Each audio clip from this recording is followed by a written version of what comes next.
নমস্কার বন্ধুরা, কেমন আছেন সবাই? আজ আমি আপনাদের আমার বাগানের গরমকালে যে ফুলগুলো শোভা পেয়েছে সেই ফুলের কিছু দৃশ্য আপনাদের দেখাতে চলেছি। এই দেখুন বন্ধুরা, এটা আমার অনেক দিনকার গাছ, এই প্রথম ফুল দিয়েছে। যা দেখে আমার মনটা তো খুব আনন্দিত হয়ে উঠল। দেখুন বন্ধুরা, কী সুন্দর কালারটা। আর এই দেখুন বন্ধুরা, এই ফুলটা দেখুন কত সুন্দর।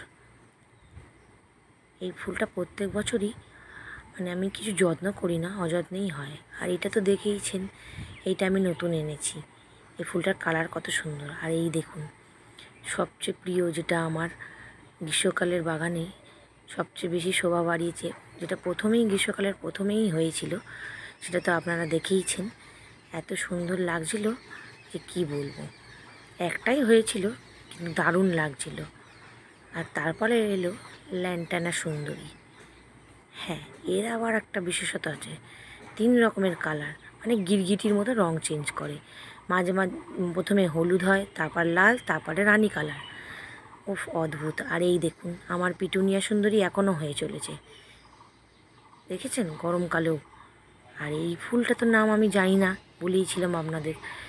এই ফুলটা আপনারা কে কী নামে চেনেন যদি কমেন্ট করে বলেন। এই ফুলটা কিন্তু দেখতে খুব সুন্দর। আর গাছটা তো ঝাউ গাছের মতো দেখতে, খুব সুন্দর লাগছিল। আর এই যে জবা সুন্দরীরা, এরা সারা বছর হতে থাকে, 2-4টে করে। গরমকালে একটু বেশি হয়, দেখতেই পাচ্ছেন। আর এই বছর যেটা আমার সবথেকে মন কেড়েছে সেগুলো হচ্ছে পর্তুলিকা।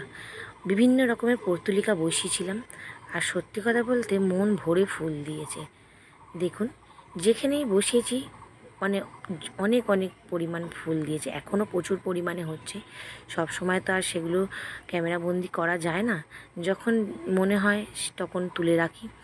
দেখুন বন্ধুরা, আপনারা তো এর আগে দেখেইছেন, এত সুন্দর চারিদিকে পর্তুলিকা লাগিয়েছি আমি। আর পর্তুলিকা দেখতে ভালোও লাগে। গ্রীষ্মকালে পর্তুলিকার মতো ফুল আর কিছু নেই। আর এই হচ্ছে জংলি ফুল, এর সৌন্দর্য অপরূপ। দেখবেন বন্ধুরা, জংলি ফুলের কিন্তু একটা আলাদাই সৌন্দর্য আছে। আর এই দেখুন, আমার মা কটা লঙ্কা গাছ চাড়িয়েছিল, তা সেইগুলোই আমি এখন পুঁততে যাচ্ছি। আর তার সাথে এই থোকো নীল অপরাজিতা গাছটা, এইগুলো আমি পোঁতার জন্য একটু মাটির ব্যবস্থা করে নিচ্ছি। এই গাছগুলোর আপডেট আমি পরবর্তী ভিডিওতে দেবো। আর যদি ভিডিওটা ভালো লাগে, লাইক, কমেন্ট, শেয়ার করে পাশে থাকবেন। আপনাদের কমেন্ট আমাকে আরও ভালো ভিডিও করার উৎসাহিত করবে। নমস্কার।